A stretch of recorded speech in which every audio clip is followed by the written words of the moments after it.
नारी वंदन की ओर केंद्र सरकार का एक और बड़ा कदम। अब सभी महिला सैनिकों को समान रूप से मिलेगा मातृत्व, शिशु देखभाल और दत्तक ग्रहण अवकाश। रक्षा मंत्री ने प्रस्ताव को दी मंजूरी। मुख्यमंत्री ने राज्य के समग्र विकास और जन कल्याण के कार्यों में कर्मचारियों और अधिकारियों की भूमिका को बताया अहम। कहा, हर किसी के चेहरे पर मुस्कान बिखेरना सरकार का लक्ष्य। भारतीय जनता पार्टी ने ईडी के अफसरों को नक्सलियों और गैंगस्टरों की ओर से धमकी की खबरों पर जताई चिंता। मामले की सीबीआई जांच की मांग की। और भारत और जापान के बीच महिला एशियन चैंपियंस ट्रॉफी की खिताबी जंग अब से कुछ देर में। विश्व कप क्रिकेट में भारत और दक्षिण अफ्रीका के बीच मैच जारी।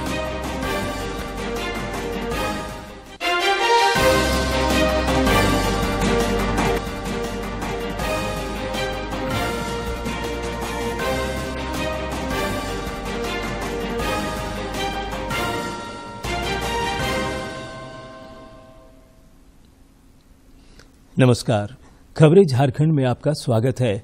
मैं हूं ज्ञानेश्वर प्रसाद श्रीवास्तव और अब समाचार विस्तार से।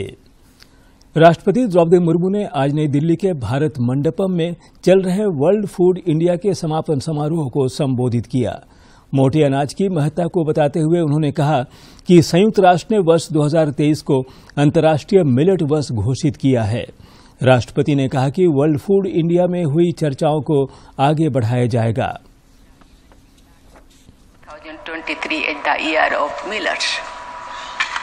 I am told that 2017 edition of WFI attracted a large number of investment commitments and rupees 22,711 crore of investment has been grounded or completed so far.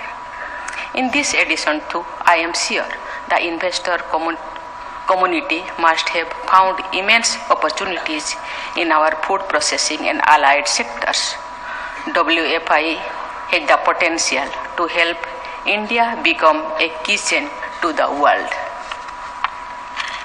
The event also serves as an ideal platform to showcase India as a sourcing hub for agricultural and food commodities. It can then generate ample opportunities for Indian sellers in the global marketplace.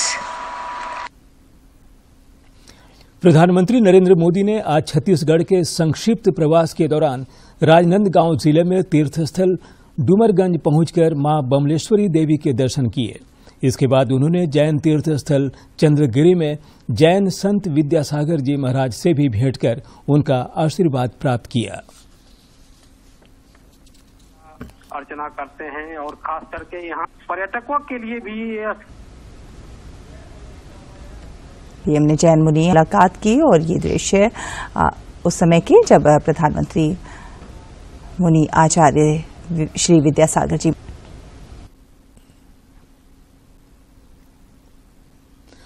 प्रधानमंत्री नरेंद्र मोदी ने कहा है कि भाजपा की प्राथमिकता गरीब और मध्यम वर्ग का जीवन आसान बनाना है, इसलिए हमारी सभी योजनाओं में इन वर्गों का ध्यान रखा जाता है। प्रधानमंत्री आज मध्य प्रदेश के सिवनी में चुनावी जनसभा को संबोधित कर रहे थे। उन्होंने इस दौरान विपक्ष पर निशाना भी साधा।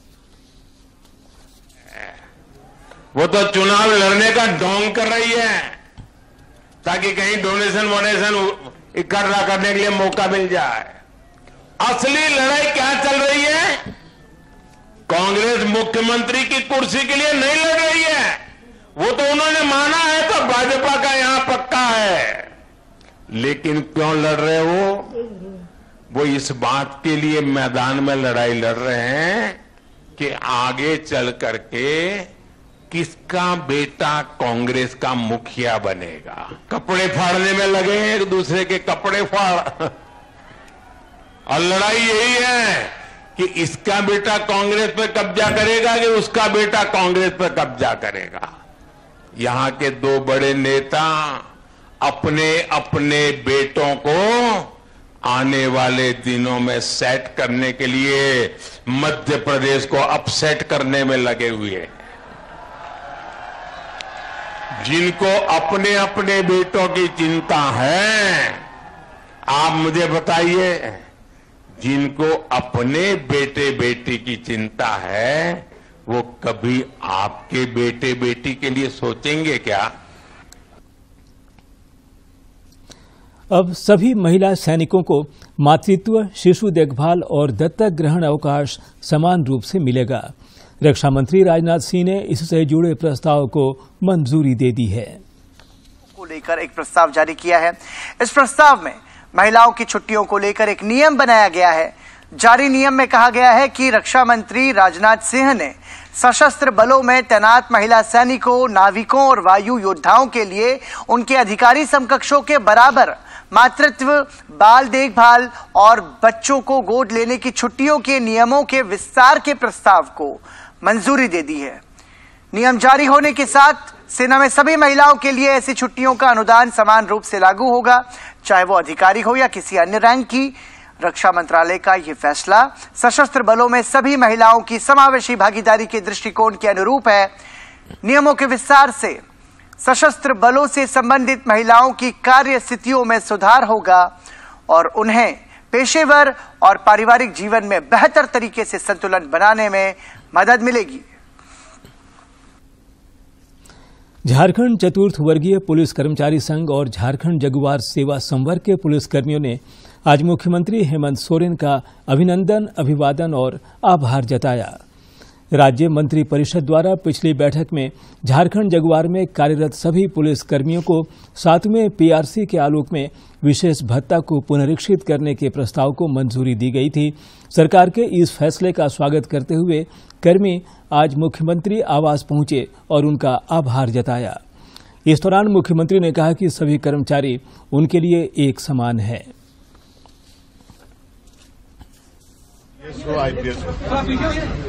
सबको हम एक नजर से देखते हैं। इसमें हमारे लिए कोई पक्षपात का और ये किसी को बड़ा अफसर, किसी को छोटा अफसर देखने का नजरिया हम नहीं रखते हैं।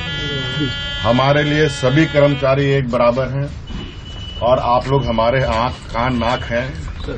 आप लोगों के कंधे में जो मेरी जितनी जिम्मेवारी है उतनी जिम्मेवारी आप लोगों के कंधे में भी है।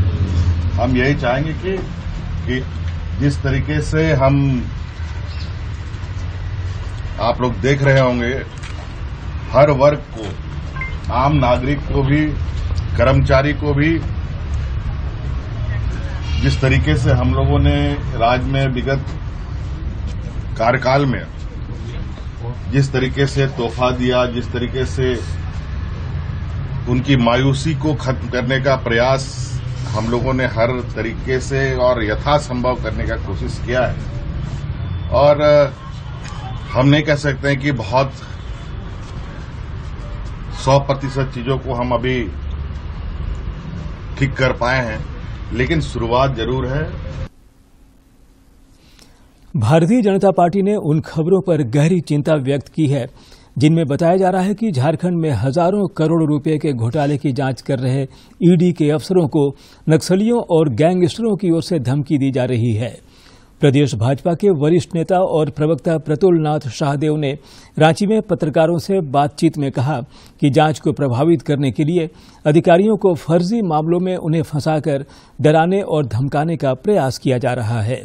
इस मामले की भाजपा ने सीबीआई जांच कराने की मांग की है। चल रहा है, अब वो धीरे धीरे तक इसका पूरा जो सरगना है उस तक ही जांच की आंच पहुंच रही है। इस जांच को धीमे करने के लिए ईडी के अफसरों को फर्जी मामलों में फंसाने का एक बहुत ही बड़ा षड्यंत्र इस प्रदेश में चल रहा है। मतदाता पुनरीक्षण के दूसरे चरण का कार्य आज समाप्त हो गया। इस दौरान बड़ी संख्या में नए मतदाता जुड़े और मतदाता सूची में त्रुटियों में सुधार कराया।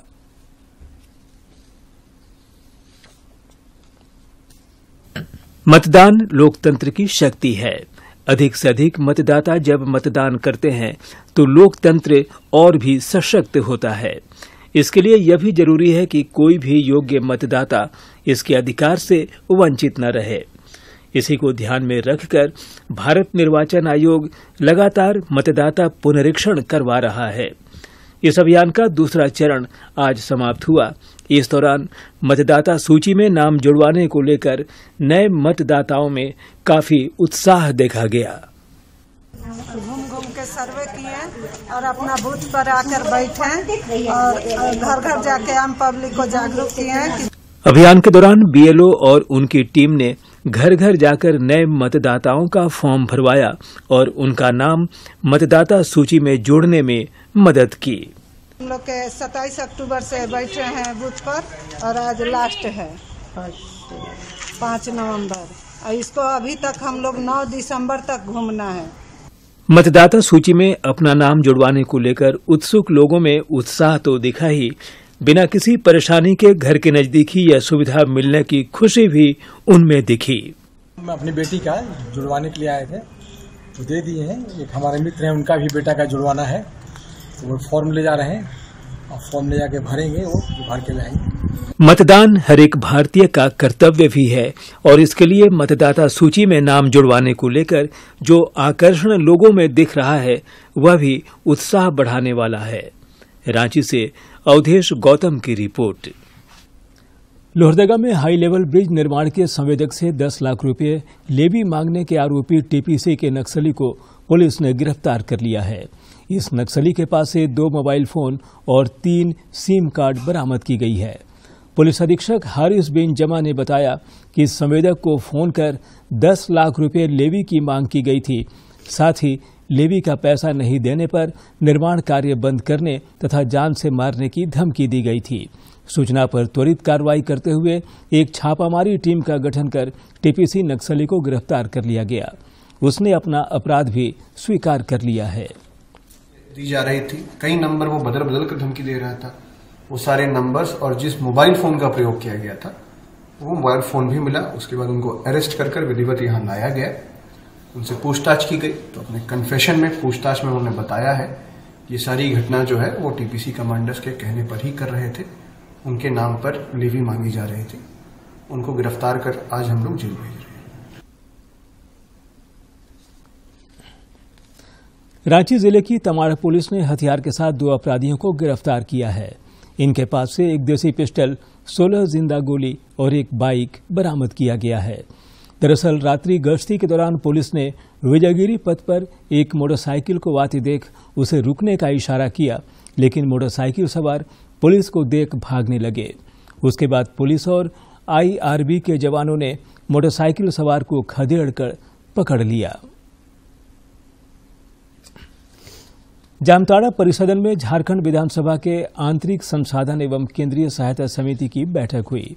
विधायक इरफान अंसारी की अध्यक्षता में हुई इस बैठक में विभागवार विकास योजनाओं की समीक्षा की गई और संबंधित पदाधिकारी को आवश्यक दिशा निर्देश दिया गया। राजधानी रांची में झारखंड प्रदेश वैश्य मोर्चा की एक बैठक हुई। इस दौरान नई केंद्रीय कमेटी की गठन किया गया।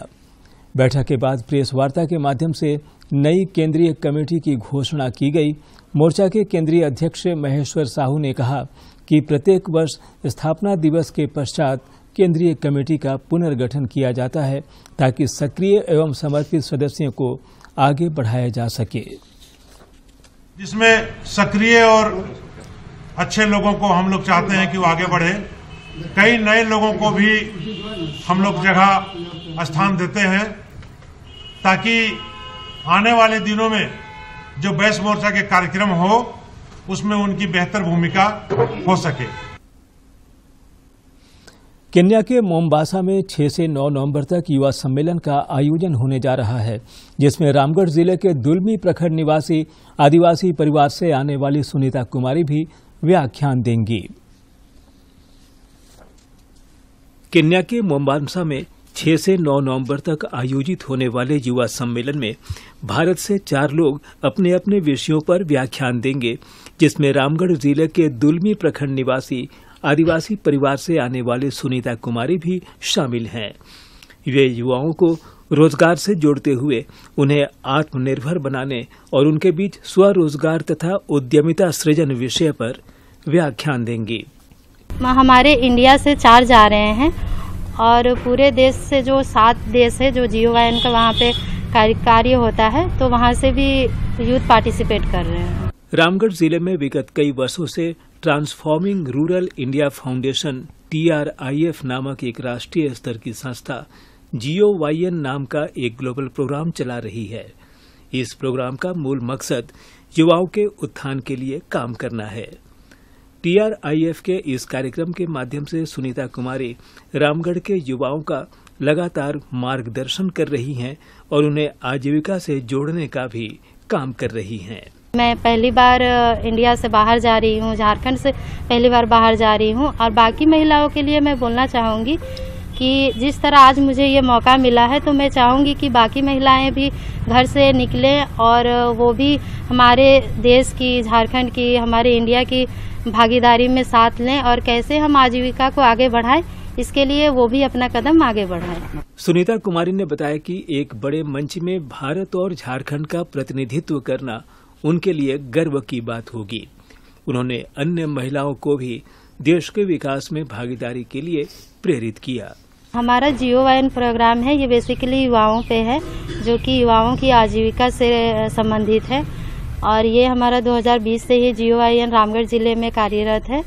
तो वहाँ पे केन्या में मैं हमारे रामगढ़ जिला के जो युवा हैं उनके समस्याओं को लेके जा रही हूँ, उनका वहाँ पे मैं प्रतिनिधित्व करने वाली हूँ। गौरतलब है कि पिछले साल इस अंतर्राष्ट्रीय युवा सम्मेलन का आयोजन कोलंबिया के बोगोटा में हुआ था, जिसमें रामगढ़ से जयदेव बिदिया ने हिस्सा लिया था। इस बार सुनीता कुमारी युवाओं के लीडर के रूप में केन्या के मोम्बासा में आयोजित सम्मेलन में भाग लेंगी।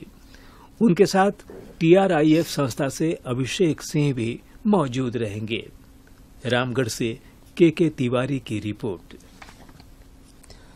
बोकारो वन प्रमंडल के द्वारा भारत सरकार की एक महती योजना के तहत नगर वन का निर्माण कराया जा रहा है। बोकारो वन प्रमंडल के पदाधिकारी रजनीश कुमार ने बताया कि बोकारो जमशेदपुर हाईवे के किनारे कांड्रा गांव में बनाया जा रहा नगर वन चास शहरी क्षेत्र से मात्र 3 किलोमीटर की दूरी पर है। उन्होंने कहा कि घनी आबादी वाले शहर के लोगों को खुले स्थानों की कमी खलती है। ऐसे ही लोगों की सुविधा के लिए भारत सरकार के द्वारा नगर वन की व्यवस्था की जा रही है। भारत सरकार की एक महती योजना है जो FDA के थ्रू नगर वन कांड्रा बोकारो में बनाया जा रहा है। उन्होंने बताया कि 70 एकड़ में बनाए जा रहे नगर वन में व्यायाम और योगा करने की व्यवस्था के साथ साथ बड़ी संख्या में औषधीय पौधे भी लगाए जा रहे हैं। बच्चों के मनोरंजन और खेल कूद की भी व्यवस्था की जा रही है। झारखंड में इसे पायलट प्रोजेक्ट की तरह देखा जा रहा है। उस जगह को आप एक हरे भरे पार्क के रूप में विकसित किया जा रहा है। वहां पर काफी संख्या में औषधीय पौधे, फलदार पौधे, जो डिफरेंट टाइप के स्पीसीज होते हैं, उन पौधों को लगाया जा रहा है। काफी संख्या में पौधे लगा भी दिए गए हैं। वह एरिया आप झरण करके सुरक्षित है। वहां पर आने वाले टाइम में काफी पर्यटक भी जा पाएंगे। साथ ही साथ निश्चित रूप से बोकारो के प्रकृति प्रेमियों और औषधीय पौधों की जानकारी रखने के इच्छुक लोगों के लिए यह नगर वन आने वाले समय में वरदान साबित होगा। बोकारो से मनोज विशाल की रिपोर्ट। लौहनगरी जमशेदपुर में आज रन-ए-थॉन का आयोजन किया गया, जिसमें अलग अलग उम्र के प्रतिभागियों ने उत्साहपूर्वक भाग लिया। 10 किलोमीटर दौड़ के पुरुष वर्ग में हरि सिंह, जबकि महिला वर्ग में रेणु सिंह ने प्रथम स्थान प्राप्त कर 51,000 रुपये नकद पुरस्कार प्राप्त किया। कुछ दिव्यांगों ने भी रन-ए-थॉन में हिस्सा लेकर अपने जोश और जज्बे का परिचय दिया। मौके पर कई गणमान्य लोग उपस्थित थे।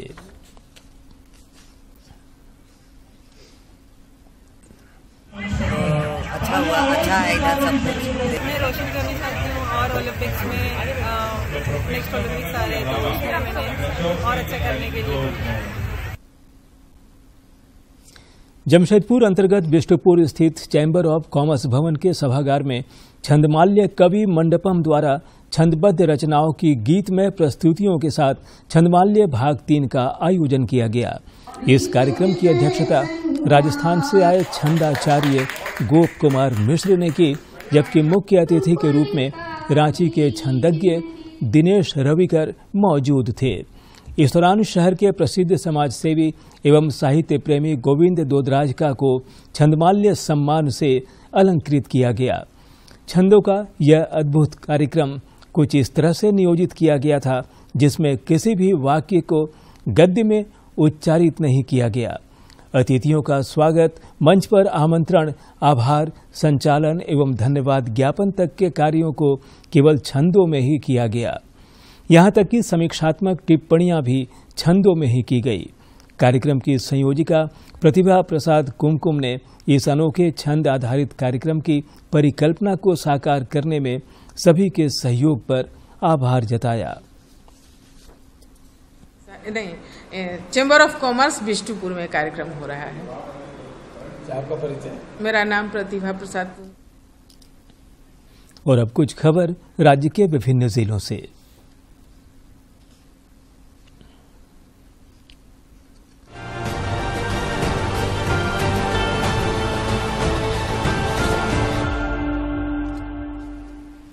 बोकारो स्थित तेनुघाट थर्मल पावर स्टेशन की यूनिट नंबर 1 को शनिवार की सुबह चालू कर दिया गया है।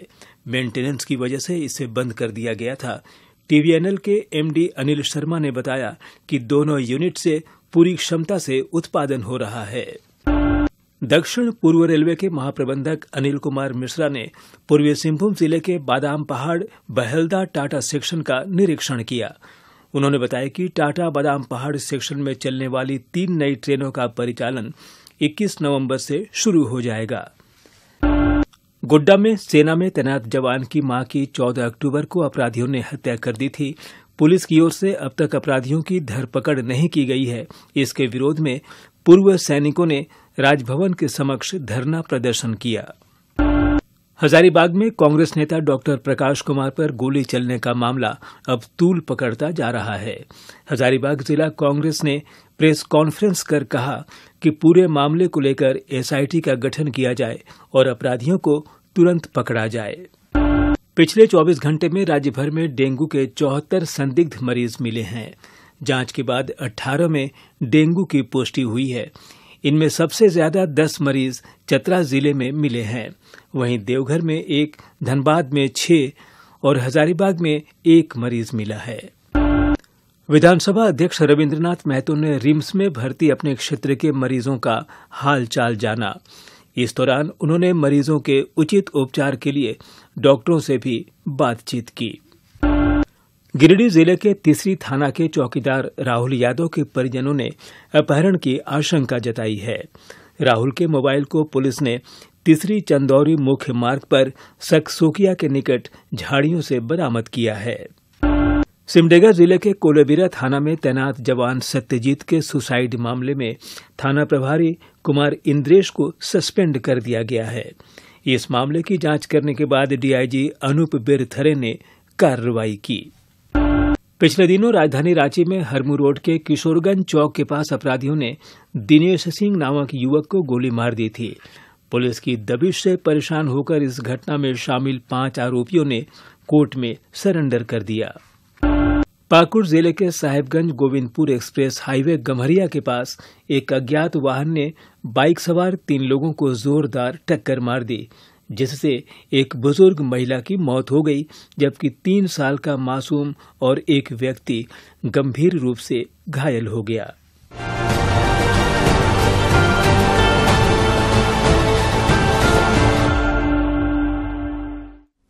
रांची में पिछले 27 अक्टूबर से चल रहे महिला हॉकी एशियन चैंपियनशिप ट्रॉफी अब समापन की ओर बढ़ चला है। आज भारत और जापान के बीच खिताबी भिड़ंत होगी। कांस्य पदक के लिए चीन और कोरिया के बीच मुकाबला होगा। आज होने वाले फाइनल को लेकर हॉकी प्रेमियों में गजब का उत्साह देखने को मिल रहा है। मैच देखने के लिए शाम 4 बजे से ही स्टेडियम के बाहर लंबी लंबी कतार देखने को मिल रही है।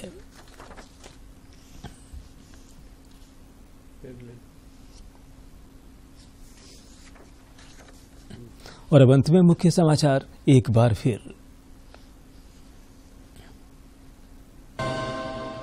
नारी वंदन की ओर केंद्र सरकार का एक और बड़ा कदम। अब सभी महिला सैनिकों को समान रूप से मिलेगा मातृत्व, शिशु देखभाल और दत्तक ग्रहण अवकाश। रक्षा मंत्री ने प्रस्ताव को दी मंजूरी। मुख्यमंत्री ने राज्य के समग्र विकास और जन कल्याण के कार्यों में कर्मचारियों और अधिकारियों की भूमिका को बताया अहम। कहा, हर किसी के चेहरे पर मुस्कान बिखेरना सरकार का लक्ष्य। भारतीय जनता पार्टी ने ईडी के अफसरों को नक्सलियों और गैंगस्टरों की ओर से धमकी की खबरों पर जताई चिंता।